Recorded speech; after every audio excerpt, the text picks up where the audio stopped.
বেশ তীব্র দ্বন্দ্ব, আমরা এভাবেই বলতে পারি, দ্বন্দ্ব শুরু হয়েছে, দ্বন্দ্ব চলছে। এটা নিয়ে আমাদের মেইন স্ট্রিম নিউজ পেপারে নিউজ হয়েছে। সো অনেক কথা বলার আছে এর মধ্যে, বিশেষ করে এনসিপির অভ্যন্তরীণ দ্বন্দ্ব এবং এই সিচুয়েশনে তারা যা যা করেছে সেটা নিয়ে আমি একটু আলাদাভাবে কথা বলবো। কিন্তু এই ভিডিওতে আমি কথা বলতে চাইছি সেনাপ্রধানের তার যে বক্তব্য ছিল, আমি গতদিন যে ভিডিও করেছি তারপর আরও নতুন যে ফাইন্ডিং এসছে, যে তাদের একটা ব্যাখ্যা এসছে, সেটা আমাদেরকে কী বার্তা দেয়। এবং একটা গুরুত্বপূর্ণ প্রশ্ন যেটা আমাদের এই মুহূর্তে খুবই আলোচিত হচ্ছে, সেটা হলো সেনাবাহিনী কি রাজনীতিতে, আরও স্পেসিফিকলি যদি বলি, সেনাপ্রধান কি রাজনীতিতে নাক গলাচ্ছেন? তিনি যদি নাক গলিয়ে থাকেন সেটা কি উচিত? আমরা কথ্য ভাষায় কথাটা বলছি, কিন্তু আসলে এভাবে যদি আমরা ফর্মাল ল্যাঙ্গুয়েজে বলতে চাই, যে তিনি কি প্রভাব রাখার চেষ্টা করছেন কিনা, এবং সেটাকে আমরা কিভাবে দেখব। আমি একটু পেছনে যাই। সেই স্ট্যাটাসের পর যা যা হলো আপনারা নিশ্চয়ই খেয়াল করেছেন, যারা সচেতন নাগরিক আছেন তারা এগুলো ফলো করছেন নিশ্চয়ই। কিন্তু যে ঘটনাটা আসলে ঘটলো, পরম্পরাটা একটু যদি বলি, নেত্র নিউজ সেনা সদরের একটা বক্তব্য নিয়েছে। সেখানে তাদেরকে বেশ কিছু তথ্য দেওয়া হয়েছে, ভেরি ইন্টারেস্টিং। ওটারও কিছু অ্যানালিসিস দরকার, তার ভিত্তিতেই কথা বলবো। তার আগে আমরা জনাব সার্জিস আলম, জনাব হাসনাতের সাথে আসলে সার্জিস আলম ছিলেন। আমরা এই দুজনকে এক ধরনের মানিক জোড়ের মতো করে দেখতে পারি। হাসনাত সার্জিস আমরা একসাথে বলে ফেলি, দুজন একসাথে গিয়েছিলেন। এবং জনাব সার্জিসের যে স্ট্যাটাস সেটা অনুযায়ী তাদের সাথে আরেকজন যাবার কথা ছিল, তিনি শেষ পর্যন্ত যাননি, এ দুজনই গেছেন। যা যা ঘটেছে সেটা জনাব সার্জিসেরও বক্তব্যে আসলে অলমোস্ট না, প্রায় পুরোপুরি একই। কিন্তু যেটা হয়, মানে আমরা কোনো একটা ঘটনায় ফ্যাক্টস থাকে, ফ্যাক্টসের ক্ষেত্রে আমরা দেখলাম সবাই একমত। জনাব হাসনাত যা বলেছেন, জনাব সার্জিস যা বলেছেন, এমনকি সেনা সদর থেকে যে বক্তব্য দেওয়া হয়েছে নেত্র নিউজকে, সেটারও ফ্যাক্টসগুলো কি, মানে দুজন গিয়েছিলেন, 11 তারিখ বৈঠকটা হয়েছিল এবং সেখানে আওয়ামী লীগকে নিয়ে আলোচনা হয়েছে। কিন্তু যেটা হয়, একটা টার্ম আছে রাশামন এফেক্ট, হিস্ট্রি নিয়ে প্রচুর বলা হয়, যে ঘটনার বয়ান, ঘটনা ঘটে গেছে কিন্তু ঘটনার বয়ান, রাশামন আকিরা কুরাসাওয়ার যে বিখ্যাত রাশামন সিনেমা, সেটাকে ভিত্তি করে যে একটা ঘটনার বিভিন্ন মানুষের বিভিন্ন বয়ান থাকে। সো জনাব সার্জিস আলমের বয়ানটা জনাব হাসনাতের চাইতে এই জায়গায় ডিফারেন্ট। সেটা হচ্ছে জনাব হাসনাত যেভাবে পোর্ট্রে করতে চেয়েছেন, যে এটা তাদেরকে চাপ দেওয়া হয়েছে রিফাইন্ড আওয়ামী লীগকে আনার জন্য, জনাব সার্জিস ব্যাপারটাকে সেভাবে দেখেননি। তিনি বলেছেন, এগুলো বলা হয়েছে, এগুলো যে বক্তব্য যা যা এসছে, এগুলো কোনোটাই আসলে চাপ দেওয়ার ঢঙে না, এগুলো তার এক ধরনের ইচ্ছের প্রকাশ তিনি ঘটিয়েছেন।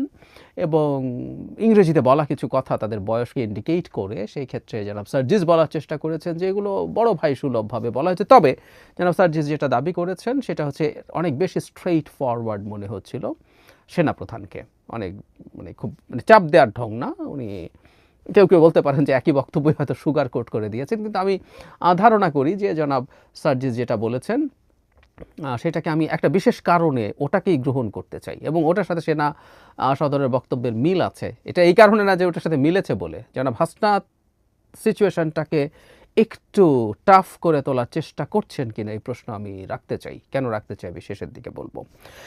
সেনা সদর যে কথাটা বলেছে, এটা একটা ইন্টারেস্টিং, আমাদের ভবিষ্যতের ইতিহাসে এটা খুবই ইন্টারেস্টিং একটা বিবৃতি হয়ে থাকবে বলে আমি মনে করি। অবিশ্বাস্য এটা। প্রথমেই যেটা হয়েছে, এই বক্তব্যকে মানে তাদের মাধ্যমে যেটা, তাদের দিক থেকে যেটা বলা হয়েছে, সম্পূর্ণ রাজনৈতিক স্টান্টবাজি বই, অন্য কিছু নয়। এছাড়া 27 বছর বয়সী ছাত্রনেতার বক্তব্য অত্যন্ত হাস্যকর ও অপরিপক্ক গল্পের সম্ভার হিসাবেও আখ্যা দিয়েছেন।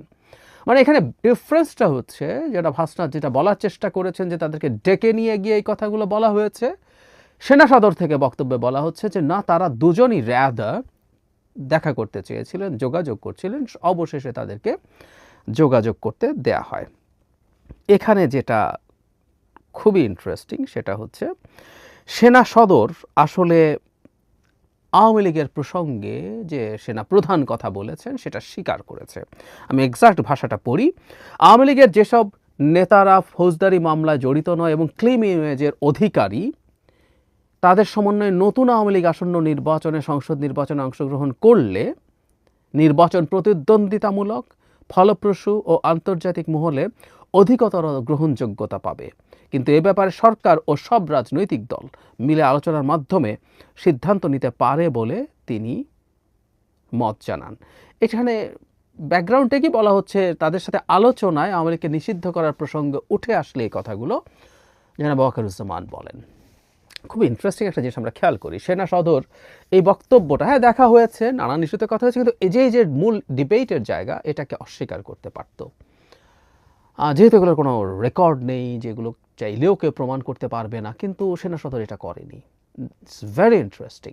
মানে আমাদের কোনো একটা বাহিনীর জায়গা থেকে আমি মনে করি বক্তব্য দেওয়ার মাধ্যমে সেনাপ্রধান এবং সেনাবাহিনী একটা ক্রেডিবিলিটি অর্জন করেছে, কারণ এটা নিয়ে সমালোচনা হবে জেনেও তারা এটা অ্যাগ্রি করছেন। কারণ উনি যতটুকুও বলেছেন ততটুকুও বলতে পারেন কিনা, সেই এখতিয়ার তার আছে কিনা, এই আলাপটা আসলেই হতে পারে, নিশ্চিতভাবেই পারে। চাপ দেওয়া তো প্রশ্নই আসে না।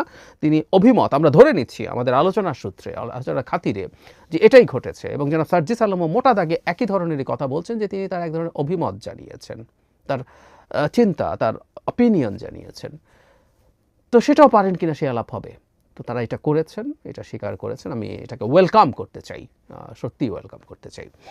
এখন প্রশ্ন হচ্ছে, এবং তাহলে এটা প্রতিষ্ঠিত যে আওয়ামী লীগকে নিয়ে আলোচনা হয়েছে এবং সেনাপ্রধান একটা অপিনিয়ন অ্যাটলিস্ট দিয়েছেন, চাপ দেয়া দূরে যদি সরিয়েও রাখি, পারেন কিনা তিনি এটা।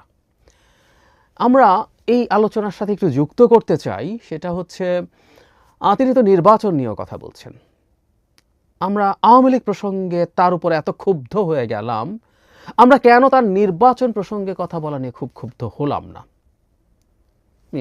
পেছনের থেকে যদি আসি, শেখ হাসিনার পতন এবং পালিয়ে যাওয়ার কয়েক সপ্তাহের মধ্যে রয়টার্সকে একটা ইন্টারভিউতে তিনি বলেছিলেন যে অন্তর্বর্তী সরকারকে 18 মাসের মধ্যে নির্বাচন করার জন্য তারা সাহায্য করছেন।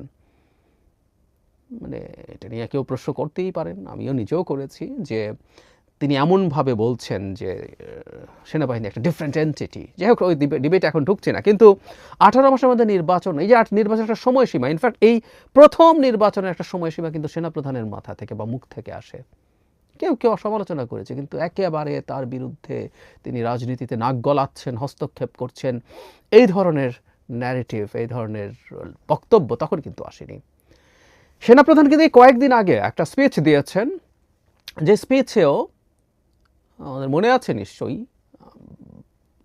সেই স্পিচেও তিনি নির্বাচনের প্রসঙ্গে এনেছেন এবং সেখানেও তার পুরনো যে বক্তব্য সেটার রেফারেন্স দিয়েছেন, এবং প্রধান উপদেষ্টার সাথে, উনি তাকে ডক্টর ইউনূস বলা নিয়ে অনেক জল ঘোলা হয়েছে, তো তার সাথে যখনই দেখা হয় নির্বাচনের টাইম ফ্রেম নিয়ে এই ধরনের আলাপ তিনি আবারও করেছেন। আমরা খুব কঠোরভাবে এই প্রশ্ন করিনি, উনি রাজনীতিতে নাক গলাচ্ছেন কেন? নির্বাচনের সময় কবে হবে, কিভাবে হবে, এগুলো তো সেনাপ্রধানের বিষয় না। মৃদু বরং ডক্টর ইউনূস কেন বলেছেন সেটা নিয়ে সমালোচনা করেছি। তার বডি ল্যাঙ্গুয়েজ আর এক ধরনের অ্যাগ্রেশন, তিনি আপনি বলে দেশের সার্বভৌমত্ব, আপনারা যদি এটা করেন সার্বভৌমত্ব লঙ্ঘিত হবে, হুমকির মধ্যে পড়বে, এসব নিয়ে সমালোচনা করেছি। কিন্তু ওটাও তো খুবই রাজনৈতিক বক্তব্য ছিল, নির্বাচন কবে হবে সেই ব্যাপারে সময়সীমার কথা বলা। তাহলে আমরা খেয়াল করি তার বিরুদ্ধে এই মুহূর্তের আলাপটার আসলে মূল কারণ ভিন্ন। আওয়ামী লীগ নিষিদ্ধকরণের না, রাজনীতির হস্তক্ষেপ না। তবে মূল কারণটা আমি আমার গত ভিডিওতে বলেছি, আমি যদি প্রথম আলোতে কলাম লিখেছি, আমি আবারও একটু বলবো কিন্তু শেষের দিকে। কিন্তু আমাদের ওই প্রশ্নটার জবাব যদি আমরা চাই, উনি কি রাজনৈতিক বক্তব্য দিতে পারেন? আইডিয়ালি একটা সেনাবাহিনী প্রধান রাজনৈতিক বক্তব্য দিতে পারেন না, এটা নিয়ে কোনো দ্বিমতের কিছু নাই। একটা দেশ চালাবে সিভিলিয়ান ফোর্স, তারাই সব কিছু করবে এবং সেনাবাহিনী তাদের কথা শুনে চলবে, আন্ডারস্টুড। কিন্তু আমরা এমন একটা বাংলাদেশের মধ্যে আছি যেখানে সেনাবাহিনীকে ডেকে আনা হয়েছিল আমাদের জনগণকে গুলি করে হত্যা করে শেখ হাসিনাকে ক্ষমতায় রাখার জন্য। সেনাবাহিনী সেই জায়গায় জনগণের সাথে বিট্রে করেনি, রাদার বিট্রে করেছে টেকনিক্যালি শেখ হাসিনার সাথে। মানে ওই অভ্যুত্থান যদি সফল না হতো, সবার আগে গান পয়েন্টে কে যেতেন, এমনকি একটা পাল্টা কু হতে পারত, এই সব কিছুর মুখে দাঁড়িয়ে সেনাপ্রধান সিদ্ধান্ত নিয়েছেন। সো ঠিক আইডিয়াল একটা সিচুয়েশনের মধ্যে আমরা নেই। 7 মাস পেরিয়ে গেলেও কি বাংলাদেশ খুবই স্টেবল একটা জায়গায় দাঁড়িয়ে আছে? উত্তর হচ্ছে না, একেবারেই না। সো এই ধরনের একটা ভোলেটাইল জায়গায় আমরা চাই বা না চাই, সেনাবাহিনীর একটা ডিফারেন্ট একটা জায়গা তৈরি হয়েছে, এবং তার প্রধান হিসাবে এবং আমাদের এই গণ অভ্যুত্থানের সময় একটা গুরুত্বপূর্ণ ডিসাইসিভ রোল প্লে করার কারণে যেটা ওয়াকারুজ্জামানেরও কিছু এজেন্সি তৈরি হয়েছে বলে যে কারো বা কেউ মনে করতে পারেন। সেই জায়গা থেকে রাজনৈতিক আলাপ আমরা কিভাবে দেখব এই প্রশ্নটা সেই প্রেক্ষাপটে দেখার আছে। আমি ব্যক্তিগতভাবে অন্তত একটা কথা খুব ক্লিয়ারলি মনে করি, তিনি যে নির্বাচনের পক্ষে কথা বলছেন আমি ওনার এই বক্তব্যকে সমর্থন করি। হ্যাঁ, কেউ বলতে পারেন যে সেনাপ্রধান যদি কোনো রাজনৈতিক বিষয়ে কথা বলতে না পারে এটা কেন করি? উত্তর হচ্ছে ওই যে এগেইন এটা একটা স্পেশাল সিচুয়েশন। একটা অত্যন্ত দুর্বল সরকার ক্ষমতায় আছে, এই সরকারটা খুবই শক্তিশালী সরকার হতে পারত, কিন্তু সামহাও খুবই দুর্বল একটা সরকার, এবং এই সরকারের একটা অংশ নির্বাচন পিছিয়ে দিতে চায় এবং বাইরের বেশ কিছু মানুষ এই এজেন্ডা নিয়ে মাঠে নেমেছে। সেখানে যখন আমাদের সেনাপ্রধানকে আমরা দেখি তিনি সঠিক সময় একটা নির্বাচন এবং দেশের ডেমোক্রেটিক ট্রানজিশনের দিকে তার প্রবল ইচ্ছে আছে, তার এই বক্তব্যটাকে আমি আমাদের বৃহত্তর কল্যাণের জন্য গ্রহণ করি। সো জিনিসগুলো এত সাদা কালো না, এত বাইনারি না। আমরা কেউ চোখ বন্ধ করে বলে দিচ্ছি। আমি মনে করি না আমাদের বর্তমান প্রেক্ষাপটটা এত সহজ। আমাদেরকে প্র্যাগম্যাটিকলি চিন্তা করতে হলে এই জিনিসটা এভাবেই ভাবতে হবে। সেই প্রেক্ষাপটে তিনি একটা বক্তব্য দিতেও পারেন আওয়ামী লীগ প্রসঙ্গে। আমি মনে করি এটাকে নিয়ে আমরা খুব জল ঘোলা করার কিছু নেই, কিন্তু ঘোলা আমরা করছি। আরেকটা কথা বলে রাখা দরকার, সেটা হলো এই জল ঘোলা না করলেও যেটা আমরা যদি পছন্দ নাও করি আমরা তাকে এটা স্মরণ করিয়ে দিতে পারি। এনসিপি এই ধরনের বক্তব্য দিয়েছে, হুইচ ইজ রাইট, তারা দলের দিক থেকে তার অপসারণ চাননি, কিন্তু যখন এই বক্তব্যটাকে কেন্দ্র করে রাস্তায় মানুষ নামানোর চেষ্টা হয়, জুম্মা, এবং তাকে যে ট্যাগ করা হচ্ছে তিনি রয়ের এজেন্ট, এখন কিছু হলেই কারো যদি কোনো মতামতের বাইরে যায় সে রয়ের এজেন্ট, ভারতের দালাল, এই তো ট্যাগিংয়ের জায়গা আছে, করে তাকে ক্ষমতাচ্যুত করতে হবে, দায়িত্বচ্যুত করতে হবে, এই এজেন্ডার নিয়ে আমাদের সমস্যা আছে। জনাব হাসনাতের বক্তব্যকে আমি এক্সাজারেটেড মনে করি, কারণ আমি আমার যে ভিডিওতে আলোচনা করেছিলাম সেখানে আমি বলেছিলাম জনাব হাসনাতের বক্তব্য, জনাব আসিফ মাহমুদ সজীব ভুঁইয়া উপদেষ্টা অবিশ্বাস্যভাবে যে বক্তব্য তিনি খুব সিনক্রোনাইজড ওয়েতে নিয়ে এসছেন, একজন খুব গুরুত্বপূর্ণ প্রবাসী অ্যাক্টিভিস্ট, অতি গুরুত্বপূর্ণ, অতি ইনফ্লুয়েন্সিয়াল একজন অ্যাক্টিভিস্ট, যখন এগুলো সবগুলোকে একত্র করে তার বিরুদ্ধে ফ্রেম করেন, তখন জনাব হাসনাত আবদুল্লাহ তার বক্তব্যকে প্রয়োজনের চাইতে, যা ঘটেছে তার চাইতে অনেক বেশি টাফ করে হাজির করতে পারেন। আমি তার মোটিভ সেটা হওয়া সম্ভব বলে মনে করি। আমি বলছি না তা হয়েছে, আপনি আপনার অপিনিয়ন জানিয়েছেন, এটাকে জনাব হাসনাত চাপ হিসাবে আমাদের সামনে হাজির করতে পারেন যদি তিনি ওই পরিকল্পনার অংশ হয়ে থাকেন। আমি গত ভিডিওতেই বলেছি সেই অ্যাক্টিভিস্ট এটাকে অন রেকর্ড এই পুরো ব্যাপারটাকে ক্লেম করেছেন, যিনি আগে ঘোষণা দিয়ে এটা করেছেন। সুতরাং জনাব হাসনাত এটা করে থাকতেই পারেন। আমাদের জায়গা থেকে শেষ কথাটা হচ্ছে এখন একটা স্টেবল অবস্থার দিকে যাওয়া দরকার। শেষ পর্যন্ত যে জায়গায় এসে আমরা দাঁড়িয়েছি এবং এনসিপি যে অবস্থান নিয়েছেন এটাকে আমি ওয়েলকাম করি, পার্টি হিসাবে তারা যেটা করেছেন। এবং আবারও বলছি, আজই সম্ভবত আমি এই পার্টির অভ্যন্তরে যা হয়েছে এটা নিয়ে বিস্তারিত কিছু কথা বলতে চাই, এবং নিশ্চিতভাবে খুবই হতাশ করেছে পার্টিটা শুরুর এই সময়, এবং এইখানে তারা যা করেছে এটা তাদের ভবিষ্যতে তাদের দলের উপরে একটা বড় প্রভাব ফেলবে। কিন্তু এই মুহূর্তে ডিএসকালেট করা দরকার। সেনা সদরের বক্তব্যকে আমরা ওয়েলকাম করি। আমাদের যাদের মনে হয় যে এটা বলা উচিত না, সেটাও আমি মনে করি বলা যেতেই পারে, এটা স্মরণ করিয়ে দেওয়া দরকার। কিন্তু বিপ্লব হয়ে গেছে, এই বিপ্লবোত্তর বাংলাদেশে এটা হবে না, ওটা হবে না, এই কথাগুলো অর্থহীন। বাংলাদেশে বিপ্লব হয়নি এবং বাংলাদেশ খুবই ভোলাটাইল একটা জায়গায় দাঁড়িয়ে আছে। এই জায়গায় আমরা আমাদের সবাইকে সর্বোচ্চ সংযম এবং ধৈর্য দেখাতে হবে, প্রত্যেক ক্ষেত্রে। একটা গোপন বৈঠক হয়েছে, সেই বৈঠক পাবলিক করা নিয়েও যেসব প্রশ্ন হয়েছে, এই প্রশ্নগুলো আমরা আসলে যৌক্তিক বলে মনে করি। সুতরাং একটা প্লট ফ্রেম আমরা এই মুহূর্তে অন্তত বেঁচে গেলাম বলে মনে করি। আমি ধারণা করি যারা নির্বাচন পিছিয়ে দিতে চান, যতদিন পর্যন্ত সেনাপ্রধান নির্বাচনের পক্ষে থাকবেন তিনি ততদিন তাদের গান পয়েন্টে থাকবেন, তাকে সরিয়ে ফেলার চেষ্টা হবেই, এবং সরকারের মধ্যে সেই অংশের দল ভারীর চেষ্টা হবে যারা কোনো না কোনোভাবে নির্বাচন পিছিয়ে দিতে চায়। তারাই আবার আসবেন যারা নির্বাচনের আলাপ করছেন তার গায়ে বিএনপির ট্যাগ দিতে, বিএনপির দালাল বলতে।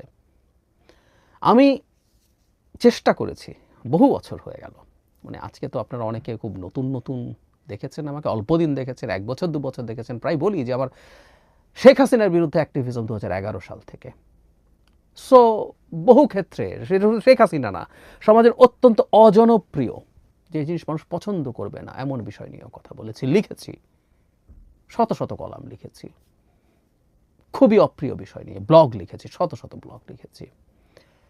সো সঠিক কথাটা বলার চেষ্টা করি। আবারও বলি, আমি ভুল হতে পারি, কিন্তু আমি মনে করি সঠিক কথাটা বলা দরকার। সেই কথা যে কারো অপছন্দ হতেই পারে এবং সেটা নিয়ে তিনি প্রতিক্রিয়া জানাতেই পারেন, কিন্তু যেটা আসলে পছন্দ করব, আমি আপনাদের কাছে এই অ্যাপিলটা করি, যুক্তি দিয়ে একটু বলার চেষ্টা যদি করেন আমার জন্য ভালো হয়।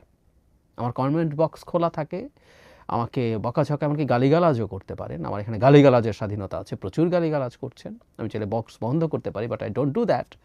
কিন্তু ওর পাশাপাশি কেউ যদি আমাকে আজকে যে বক্তব্যটা দিলাম, আপনাদের কারো যদি মনে হয় এই বিশেষ পরিস্থিতিতেও কি সেনাপ্রধানের কোনো রোল আসলে আমরা পছন্দ করব বা থাকা উচিত হবে বলে মনে করি, যদি সেটা হয় সেটা একটু লিখে জানান। কেন উচিত হবে বলে আপনি মনে করেন, কেন উচিত হবে না বলে আপনি মনে করেন। এইভাবেই তো আসলে আমরা একটা গণতান্ত্রিক সমাজ গড়ে তুলতে চাই, তর্ক বিতর্কের মাধ্যমে।